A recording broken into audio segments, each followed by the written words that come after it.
Chaos Linked Book 2 Resonance Chapter 3 Undertow.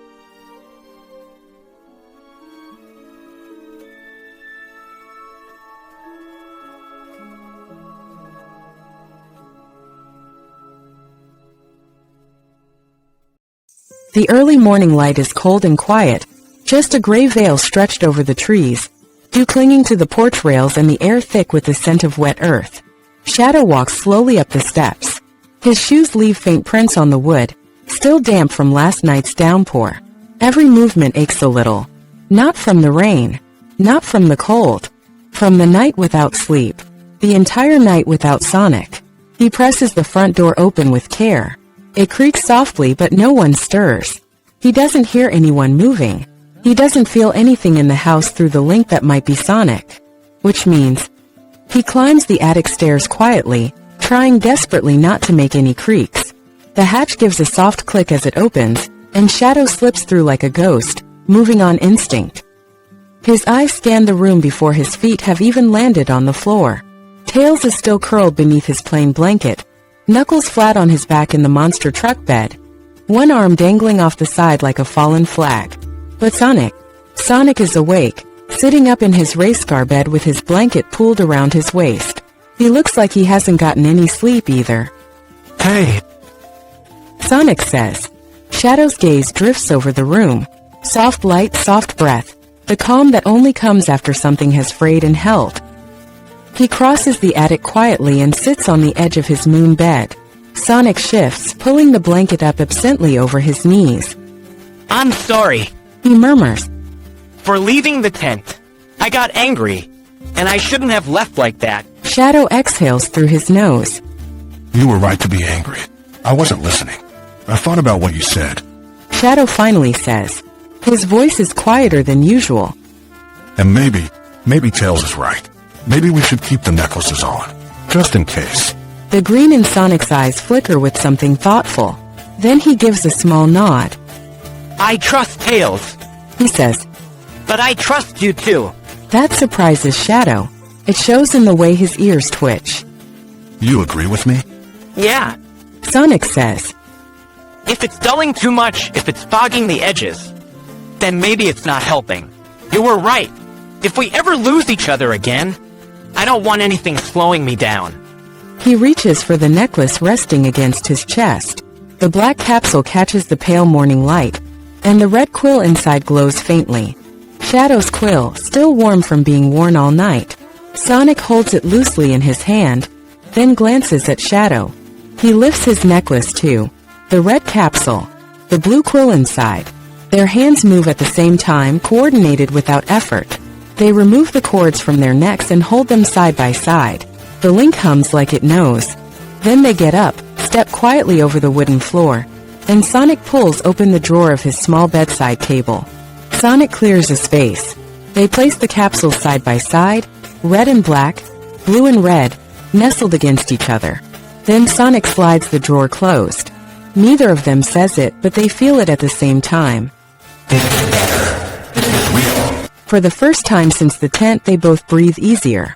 Shadow stands still for a moment, one hand lingering at his side where the necklace used to rest.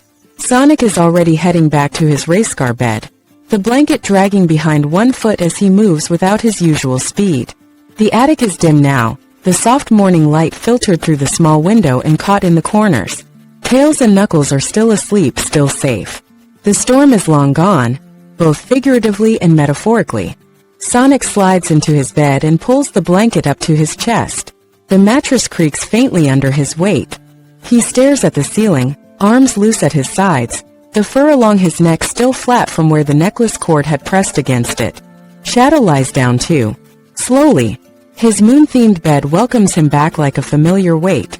The pillow marked with the letter M meets the side of his face. He closes his eyes, then opens them again. Across the small space between them, he can feel Sonic thinking. Alive. Shadow exhales, long and controlled, and turns to the opposite side so he isn't facing Sonic.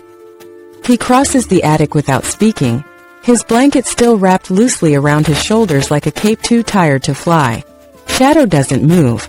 He hears Sonic stop beside his bed. Then the mattress shifts. He feels a careful weight. The dip of a second presence. Sonic lowers himself into the space beside him, not facing him, not asking for more than what's already understood. Their backs meet just barely, a quiet line of contact. Fur to fur. Shadow breathes in slow and steady, and so does Sonic at the exact same time. The link responds like a low tide, soft and familiar. The tension that hovered in the air since the tent dissolves into the hush between their shoulders. They just lie there back to back, holding the silence. At the same moment, with their eyes closed, heart steady and the link calm, they both finally fall asleep. Late morning light spills into the attic, brushing gold along the floorboards and pooling around the sleeping forms of Knuckles, Tails, and the two figures lying quietly in the moon-themed bed. Tails stirs first. He blinks slowly, ears flicking at the distant sound of birdsong filtering in through the small attic window. For a moment he forgets where he is. Then he sees the edge of his plain-themed blanket and smiles faintly to himself. He rubs his eyes, then pushes himself upright with a soft yawn, careful not to disturb Knuckles, still snoring contentedly in his monster truck bed with one foot hanging off the side. Tails stretches his arms above his head and turns to check on Sonic and Shadow, expecting to see two separate beds, two curled-up figures. But something's different. He frowns a little. The race car bed is empty. Over in the moon-themed bed, Shadow lies with his back to the room, and just behind him, nestled into the blankets, is Sonic. Their backs are pressed together, not tightly but clearly touching, the way someone might drift toward warmth in the night. Tails tilts his head, puzzled for a second, then he notices it. The space around their necks are bare. His brows lift slowly. He looks from one to the other again, as if it might change, as if maybe he's still half asleep and imagining it. But he isn't. The necklaces are gone. His twin tails flick once behind him, low and uncertain. He doesn't move closer or open the drawer. He doesn't poke or prod or whisper, not daring to wake them up. He just stands there, and for the first time in a while, something presses quietly in his chest. A soft disappointment. Did I mess something up? He thought the necklaces would help. He thought he was protecting them, giving them space to breathe, to stabilize, to avoid the pain that came from being apart. He watches them now, still curled together, breathing in rhythm. Maybe they didn't want space. Maybe the necklaces dulled something they didn't want dulled. He swallows, then turns without a word and pads over to the corner where his yellow backpack sits. Carefully, he pulls out the Miles Electric, flipping it open. The screen lights up in a soft glow. A few taps, a quick calibration sweep, and then two signature readings appear. Red, blue, side by side. He tweaks the resolution and zooms in. Two waveform graphs pulse gently on the screen, overlapping like heartbeats. They move not just at the same frequency, but in perfect mirrored rhythm. Tails stares at the screen. He should feel amazed, but all he feels is quiet. He closes the device softly and tucks it back into his backpack, then glances once more at the two sleeping figures. He takes a peek in Sonic's drawer, finding both necklaces nestled inside. Just in case, he takes both and puts them into his backpack. Just in case. But even without the necklaces, even without anything he built, they found their way back to each other. Back in sync. Back in reach.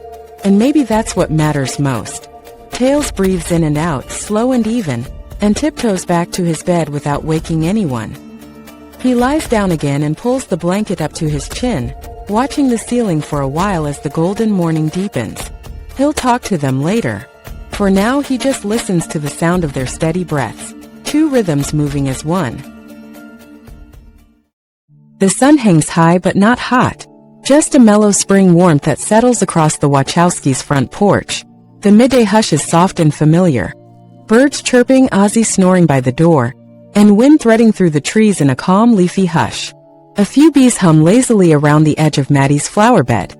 Somewhere inside, a cabinet clicks shut. Tom steps out onto the porch, two plastic cups in hand, one already half sipped. He pauses as the screen door creaks behind him, squinting out across the front yard. Sonic is stretched across the porch like a scarf, his belly down and chin resting on crossed arms, his eyes fluttering between open and closed. Shadow is standing at the edge of the porch, watching the front yard almost like Knuckles does sometimes. His arms are folded, head tilted back as if watching the breeze play in the branches above. But they aren't quiet in a distant way. It's more like a lull in a song, a beat of rest in between verses. Tom smiles a little to himself and walks over. Hey Sonic. He says, offering Sonic the second cup. Sonic lifts his head, sniffs and grins. You brought me lemonade? Half tea, half lemonade. Tom says with a mock sense of formality. The elixir of choice for tired speedsters. Sonic takes it without hesitation, then tips his head back for a sip. That's the stuff. Tom chuckles, then glances over at Shadow, who hasn't moved but is clearly listening. You want one? He asks, raising his own cup. Shadow opens his eyes, considers the offer, then gives a small shake of his head. I don't drink leaf water. It's got sugar. Sonic offers helpfully, lips quirking. Shadow looks less horrified but still declines. The sun feels nice and the porch creaks under their weight, and a wind chime tinkles faintly in the distance. Then Tom breaks the silence. So, I'm on speed trap duty today. Sonic's ears perk up. The speed trap. Tom nods, sipping his tea. You know, Green Hills tradition. Somebody's gotta be the law. Shadow is a little confused. You voluntarily sit in a parked vehicle for hours and call it enforcement. Sonic smirks. He gets a weird amount of joy out of it. Tom shrugs again. It's quiet. I get to drink coffee, write a little, and scare the life out of the occasional teenager going 15 over in a tractor. Sometimes I just stare at clouds and remember why I love this place, even though it's quiet most of the time. Most of the time. He adds, his eyes landing on Sonic. Sonic gives him an innocent smile, his tail flicking. I used to sneak out there sometimes, before everything. I try to beat my own high score, and you never noticed. You never let me. Tom replies without heat. I knew that high score was weird. You guys want to come with me today? Both heads lift, but not in unison. Sonic is interested. Shadow seems more cautious. You don't have to. Tom adds, his voice soft and even. I know things are different now. It's boring, sure, but also peaceful out there. Thought it might be nice. Sonic shifts to sit upright. I mean, we're not doing anything else. Could be kinda cool. We've never taken Shadow out that far. What's the purpose? Shadow asks. He would never admit it out loud, but Sonic can feel a hint of intrigue coming from him. Tom leans forward, elbows resting on the porch railing. There's no real purpose. That's sort of the point. You sit, you breathe, you listen. Maybe you catch a few speeders. Maybe you just enjoy the silence. Shadow studies him for a long second. He doesn't quite understand people who enjoy silence on purpose. But something about the offer doesn't feel patronizing. Feels offered, not expected. Sonic nudges his arm with an elbow. Come on! You can mock the radar gun all you want. I already planned to. Shadow murmurs, which Sonic counts as a yes. Tom stands up and grins. Alright then. Grab a snack or two if you want. Sonic bounces to his feet immediately.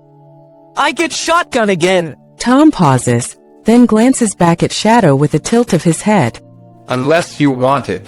Shadow considers this. No. He says coolly. I'll monitor from the back. Tom laughs. Suit yourself. I'll meet you boys by the car. River duty this time. As he heads back inside, the porch settles into stillness again with just the two of them now. Sonic sips his drink with a thoughtful look. Weird, huh? What is? That we get invited to things like this now. Just normal stuff. Sitting in a car. Watching clouds. Shadow isn't sure what to think about Tom's invitation. He's never really been invited anywhere before. It's not what I expected. Good or bad? Sonic questions, but something in the link feels conflicted. Strange. Sonic can agree with that. It took him a while to get used to the normalcy of Green Hills once he was discovered too. Yeah, but it's a good kind of strange. Shadow looks out at the yard again. Then he nods just once. They head back into the house to grab snacks. The police cruiser hums at the edge of the long, winding road just outside of Green Hills. The engine is off and the air is still. Tom sits in the driver's seat, His window cracked open. A thermos of coffee nestled between the console and his leg.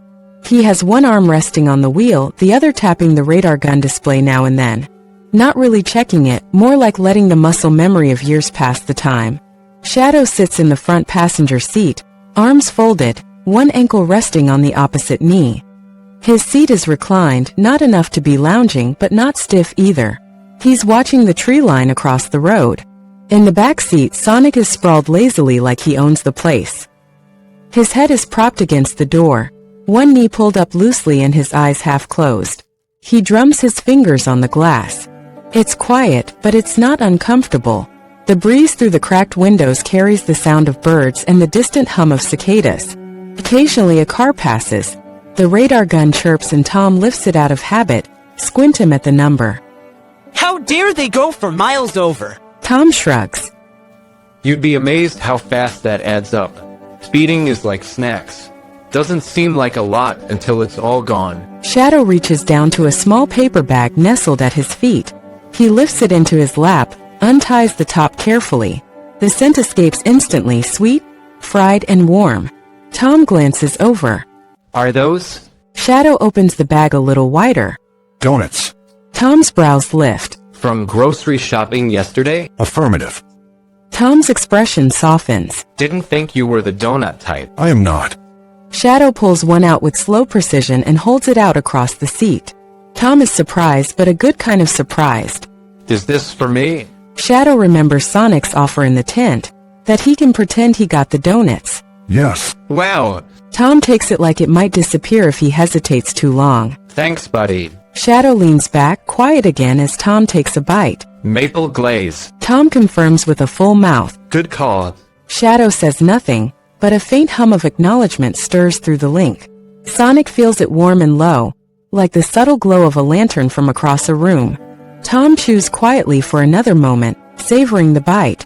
I appreciate this, Shadow. Seriously. Thoughtful stuff like this. It means more than you think. Shadow's fingers twitch where they rest on his leg. Sonic watches from the back with his chin in his hand. He didn't even get one for himself. He says aloud, his tone soft, not mocking. Just for you. Tom glances at the rearview mirror. You already had one, didn't you? A small smile plays on his lips. 1 or 2? 3. Shadow corrects, not looking at him. Sonic snorts. Snitch. Tom laughs again, then leans back in his seat with a sigh. Well, thanks, both of you. This is a good day. Another car zips past. Radar chirps. 42. Tom mutters. That's almost a ticket. But he doesn't move. He just sips his coffee, donut in hand, wind curling through the cabin. Sonic leans back with a content hum. This is kind of nice. Shadow doesn't respond with words, but Sonic can feel it in the link. A quiet, steady calm. The same kind of feeling he gets when he and Shadow are simply moving at the same pace. Breathing the same air. Sharing the same silence. Together. Tom finishes the donut and wipes his fingers on a napkin he keeps in the console. He glances sideways at Shadow. You know, Donut Lord's gonna remember this. Shadow doesn't smile. The quiet rolls back in. 3 of them in the car. The radar gun blinking. The scent of sugar still hanging in the air, and the rest of the afternoon ahead. The cruiser vibrates as another car zips past in a blur of silver, kicking up dust in its wake. Tom barely gets a glance at it before the radar gun lets out a sharp beep, and then the number flashes in bold green across the screen. 72. Whoa! Sonic breathes from the back seat, eyebrows raised. Someone's in a hurry. Shadow leans forward in the passenger seat, eyes narrowing at the rapidly shrinking dot on the horizon. That's well above the limit. Tom nods. It's way above. Let's go. But the second the door opens, Shadow is gone. Or at least trying to be. A red shimmer sparks across his shoes as he reaches for a teleport. He stops short. The link shivers just a touch like a tension cord under his ribs. Sonic is already out of the car and standing beside him, wind tousling his quills. Shadow knows. Teleporting without Sonic would stretch the link to its limit, and maybe beyond it. The necklaces are off now. There's no buffer. Sonic's eyes flick in the direction the car went. Guess we run. The moment Tom throws the lights on, Sonic and Shadow are already moving. blue and red streaks against the fading light, twin comets flashing down the narrow highway. The world narrows to motion. The road winds ahead, a blur of asphalt, gravel, and rushing air. Shadow pushes off the pavement with precision, every stride calculated, sharp and silent. Sonic runs beside him, not ahead, not behind, but with him, matching his tempo down to the breath. Sonic grins despite the situation. This is the part where we're supposed to say something cool. Shadow just runs faster. Sonic does too. They dart past pine trees along the river, the chase car now visible in the distance, swerving tires biting too hard into a curve. It's fast. Faster than it should be. But not fast enough. Sonic adjusts, banking closer to Shadow. We got this. Stay even with me. Already am. Shadow says, eyes locked forward. His muscles burn not from exhaustion, but from restraint. He could teleport and end this in a flash. But the pull of the link keeps him tethered. It's not pain this time. It's presence. Sonic is here. And so he stays. Wind slices past their ears. The car's back tires skid on loose gravel. It's headed straight for the curve that drops toward the riverbank. Tom's cruiser is still a good ways behind. He won't catch up in time. Sonic spots it first. We need to slow them down. Shadow nods once and veers left, Sonic splitting right. They flank the vehicle on both sides. Red and blue blurs flashing in the driver's mirrors. Inside the car, the driver jolts. The wheel jerks. Then both hedgehogs surge forward, falling into perfect stride to protect the car from swerving. Hey, slow down. Sonic shouts. The driver panics and the brakes slam. The car squeals to a stop. Dust swirls. Sonic jogs up beside it, panting only a little. Phew, that was almost a dramatic river dive. Shadow remains silent, watching the driver with piercing eyes. Sonic feels the thrum of it through the link, not anger but focus. Then the driver throws it into park with a nervous jolt. Inside the car, a teenager, maybe 17, sits frozen, knuckles white around the steering wheel. His hat is askew, and his eyes dart between Sonic's grin and Shadow's unreadable stare. Sonic steps forward first, hands raised in the universal, I come in peace pose. Hey, it's cool. Sonic says, tone casual. Nobody's mad. You're just going a little warp speed for this road. Especially this close to the river. The kid stares at him. You're Sonic. Sonic beams. Guilty. Shadow comes up beside him, silent and sharp. His arms cross over his chest, eyes narrow but calm. He doesn't say anything. The kid stills, blinking at them both. He shifts his grip on the wheel, then squints a little, eyes flicking between Sonic's bright blue quills and Shadow's darker, sleeker ones. Between Sonic's relaxed posture and Shadow's unmoving silhouette, arms still crossed like a silent warning. You look alike. The teen says slowly, voice quiet but certain. Like a lot. Sonic grins, not missing a beat. We're twin brothers. Identical. Shadow doesn't move, but his ear flicks. The teen tilts his head and studies them again. Yeah. He says, nodding like it suddenly makes sense. I can see it now. You've got the same face. Just different color palette. Sonic gestures at his chest. Classic edition. Shadow's voice comes low from beside him. Limited edition. The kid huffs a laugh, the fear draining from his shoulders, replaced with something lighter. I mean, makes sense. You kind of feel like opposites, but not in a bad way. Sonic flashes a quick look toward Shadow. There's the faintest trace of something flickering through the link. Not quite amusement, but not denial either. The kid shrugs, still half in awe. You fight together like you've known each other forever. That's what brothers do. He says, repeating what he told Shadow the other night in the tent. Shadow doesn't respond at first. Then, after a moment, he offers the kid a simple nod. Acknowledgement, and maybe quietly, a kind of agreement. Twin brothers. Identical. The thought lingers. Doesn't feel like a lie. Sonic smirks sideways. That's Shadow. He's part of the reason you didn't end up in the river. I'm the main one. Shadow's gaze doesn't waver. You nearly lost control at the last bend. If you went over, we probably wouldn't be having this conversation. The kid blinks rapidly. I wasn't trying to. I just... Trying to impress someone? Sonic guesses, glancing toward the passenger seat. Empty. Or maybe just wanted to feel fast? The teen slumps, his shoulders drooping. I just got my license. I thought I could handle it. Shadow tilts his head. Speed without control is reckless and dangerous. You're lucky we were nearby. The boy flinches, eyes wide. I don't want to hurt anyone. Sonic's voice softens. We know. But trust me, you don't want to learn the hard way. Roads aren't racetracks. People get hurt. Then Sonic grins again and thumbs over his shoulder. Donut Lord's got your ticket. But hey, you stopped and listened. That already puts you ahead of a lot of people. Tom approaches from behind, catching his breath. Clearly stunned, they manage to stop the vehicle without touching it. He steps in with his clipboard, switching into cop mode. Everything okay here? Sonic nods and steps back. Yeah, we gave him the twin hedgehog lecture. Tom raises an eyebrow. The what? Shadow is already walking away. Sonic chuckles. Never mind. As Tom begins explaining the citation, the kid watches Sonic and Shadow disappear back into the dusk. Two silhouettes side by side, never quite slowing down but never far from reach. Shadow steps back without needing to be told, standing silently at Sonic's side. They let the wind settle around them, both still steady with the adrenaline of the run. They don't need to talk about the necklaces or the link.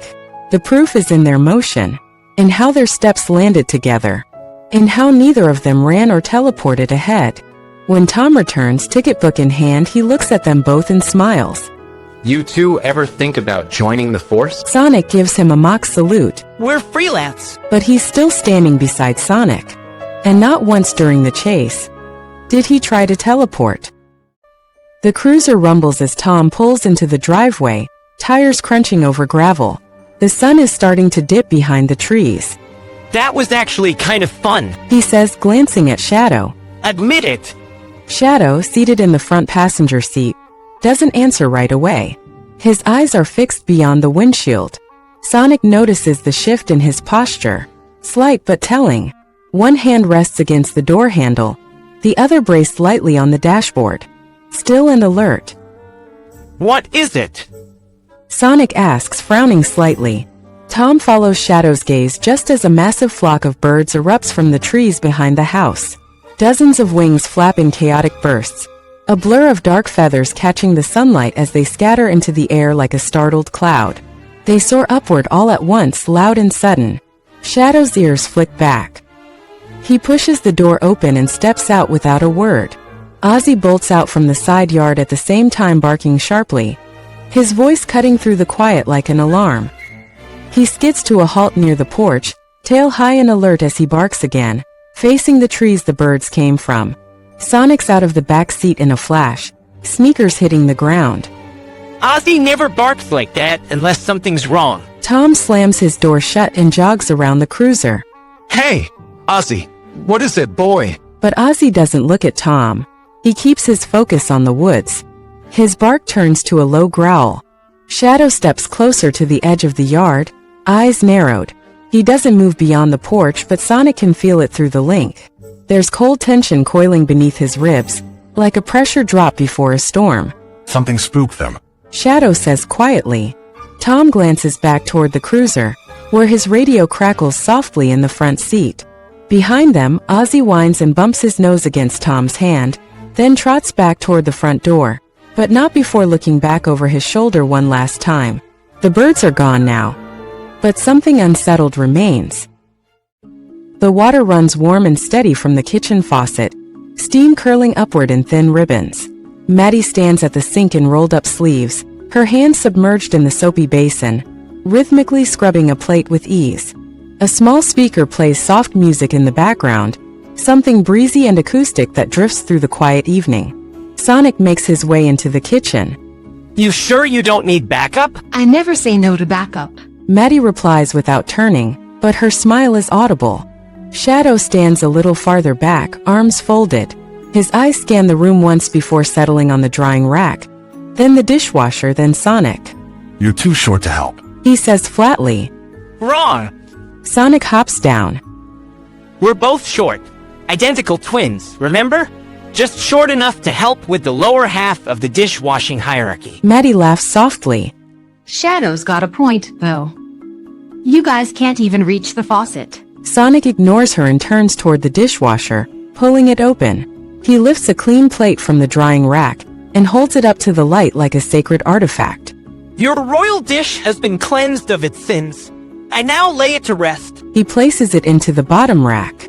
Shadow watches him for a moment longer before stepping forward without a word and starts doing the same. Maddie pauses in her scrubbing to glance over her shoulder. Well, look at that.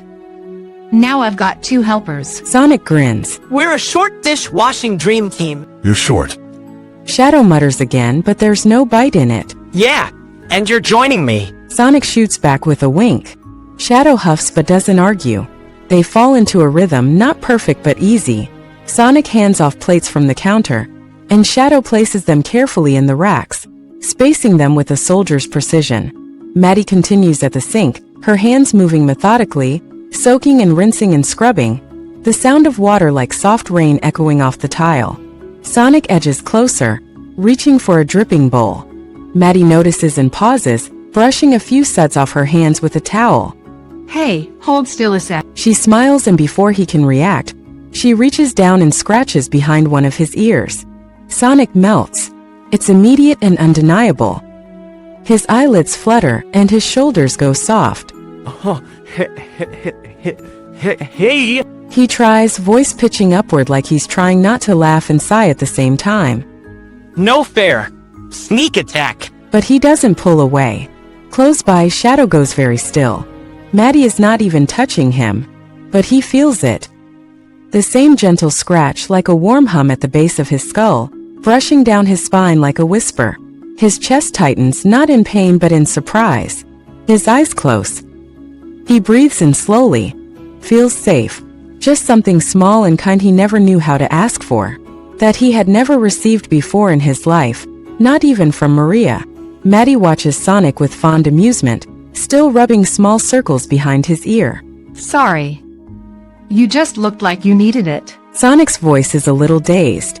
I mean, I didn't, but okay, maybe I did. Shadow's eyes stay closed, his posture softening fractionally. Sonic peeks at him sidelong, catching the faintest trace of calm across the link, like the echo of something shared in silence. You felt that, huh? Sonic murmurs. Shadow gives a barely perceptible nod. Maddie pulls her hand back, drying it again on the towel. Did I go too far? No. Both hedgehogs say at once. Maddie smiles. Then Shadow speaks, voice low and even. It was soothing. Sonic lets out a short laugh.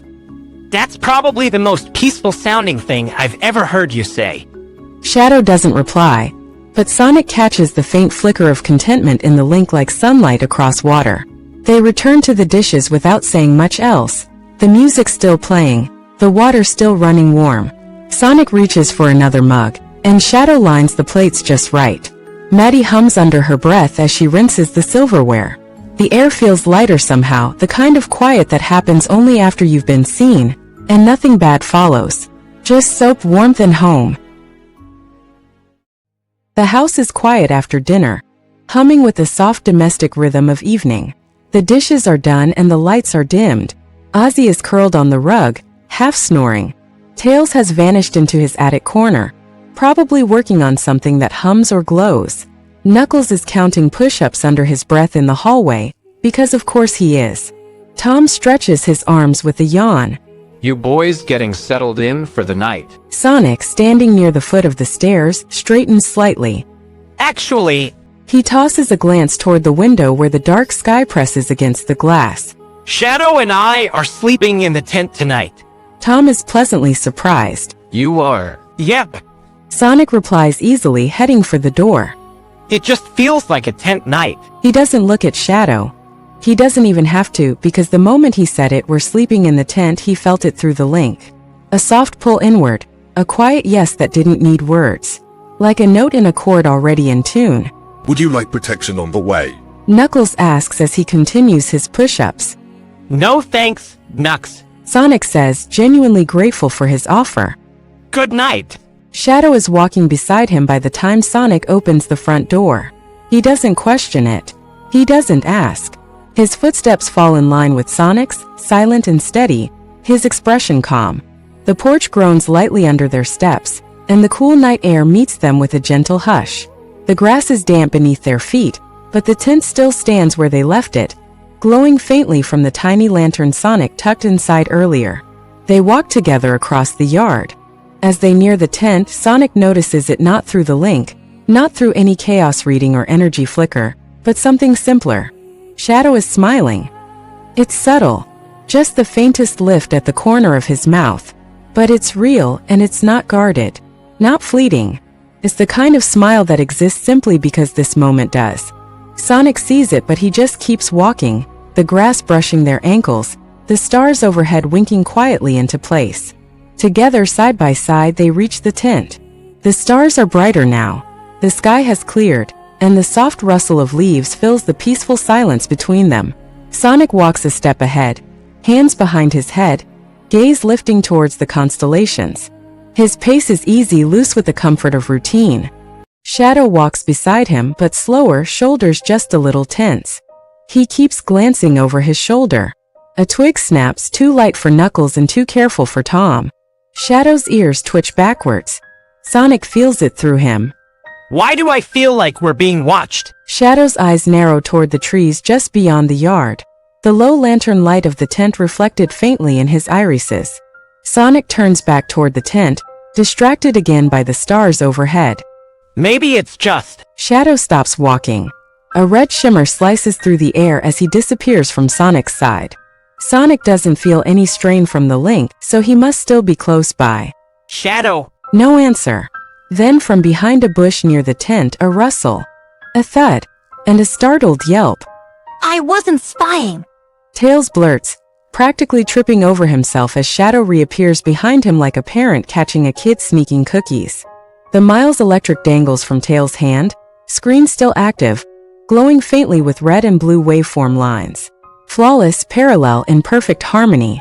Shadow growls low in his throat. It's not loud, but it's sharp. Tails holds up the device quickly. I wasn't going to do anything. I just wanted to check your readings again, since you took the necklaces off and... Sonic's voice cuts in. Tails. He's already next to Shadow, eyes soft but serious. Can I talk to you? He asks Shadow, nodding toward the side of the tent. Shadow hesitates, the fur along his arm still bristling, but he lets go of Tails and follows Sonic a few feet away, just beyond the soft light spilling from the tent entrance. Sonic lowers his voice. What's going on? Shadow crosses his arms, jaw tight. He's still testing us. First the necklaces, now this. He's been measuring our energy like we're some kind of project. Sonic lightly agrees.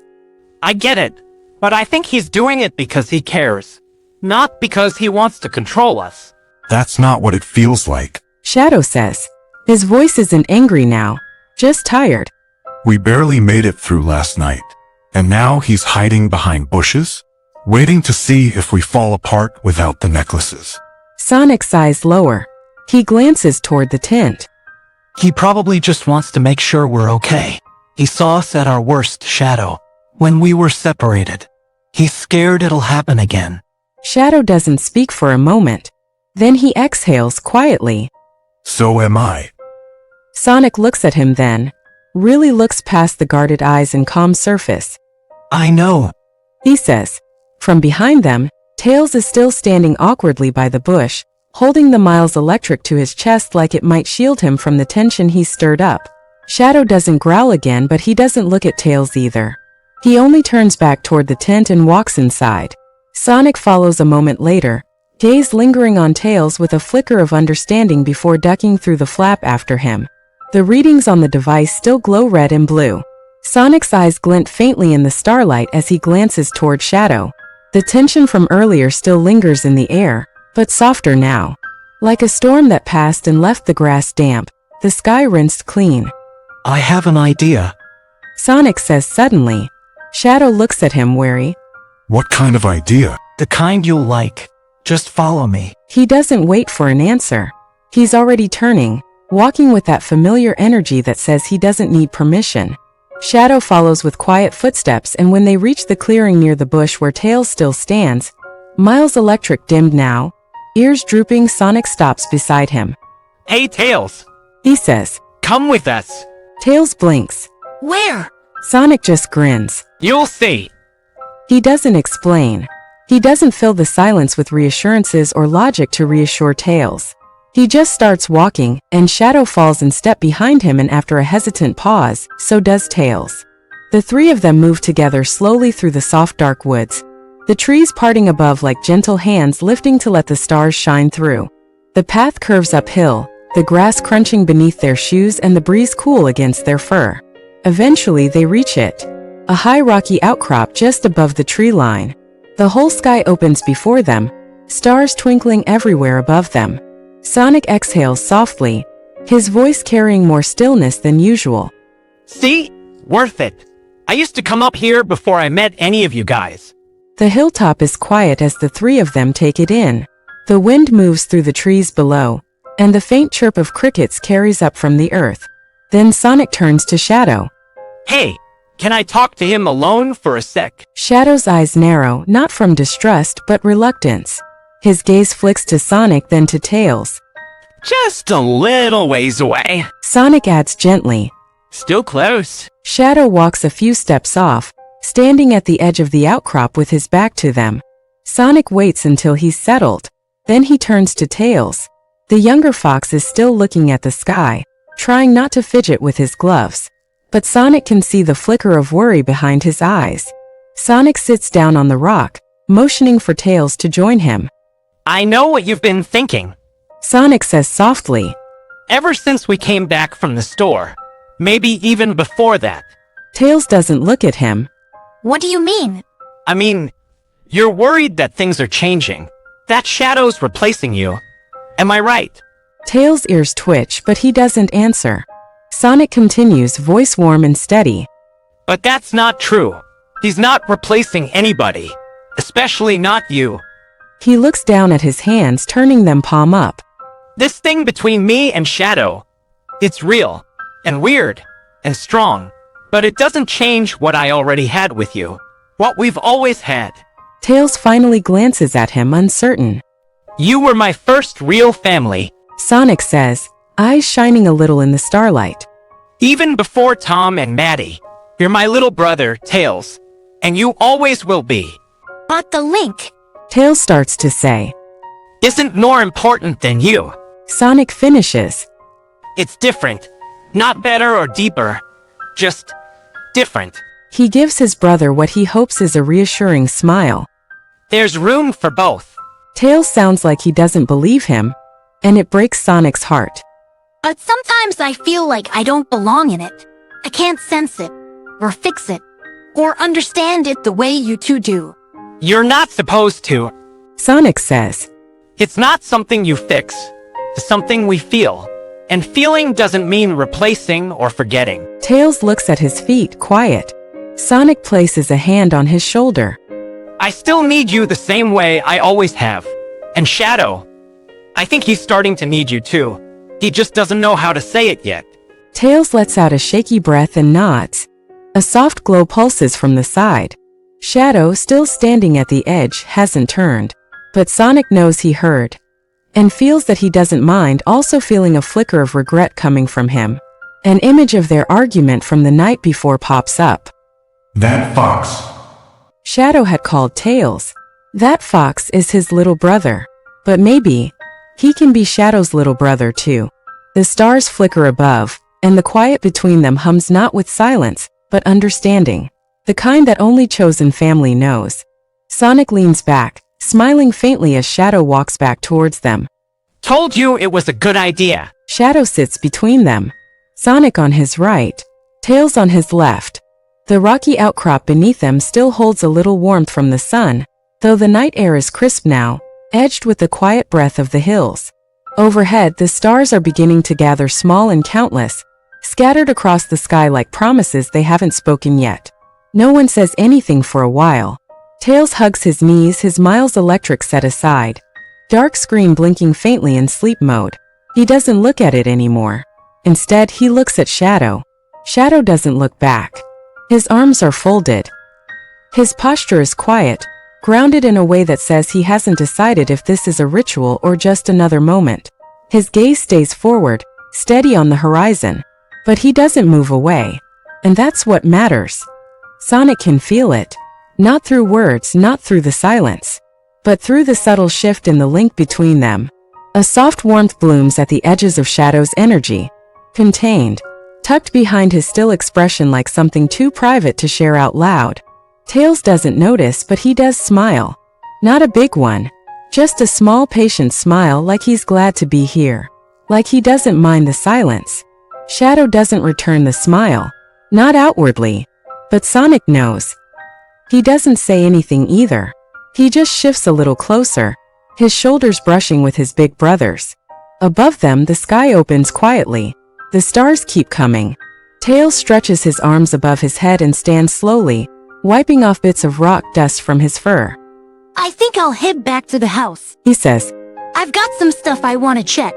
I'll be okay. Sonic looks up from where he sits beside Shadow. His legs are folded loosely, one arm slung across his knee. You sure? He asks. You know we can't walk you back unless we both go. Tails gives him a small smile. I know, but I've got my scanner and I know the trail.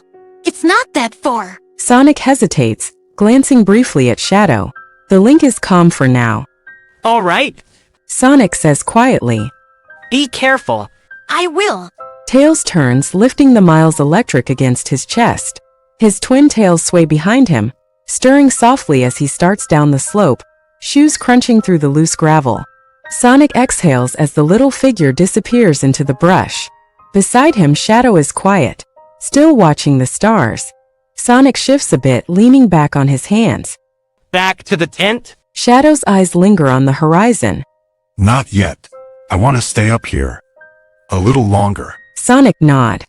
Yeah, me too. The quiet settles again, stretching wide across the sky. The stars blink like distant pulses. Steady, constant, untouched. But Shadow's ears twitch. His breath shifts almost imperceptibly. The link tightens. Sonic sits up fast. What is it? Shadow's head turns, listening not with his ears, but with everything. His eyes narrow. Then they hear it. A rumble. Far away at first, then closer. But it doesn't come from the earth. The ground beneath them is still, but the air is moving and the trees are cracking, like something huge is being torn loose from the roots of the world. His scream cuts through the forest like lightning, high and panicked and real. They whirl around as one, just in time to see a huge wall of water rushing through the trees like a freight train, dark and loud and rising fast. A violent surge of water, tearing the woods apart. And in the middle of it, Sonic?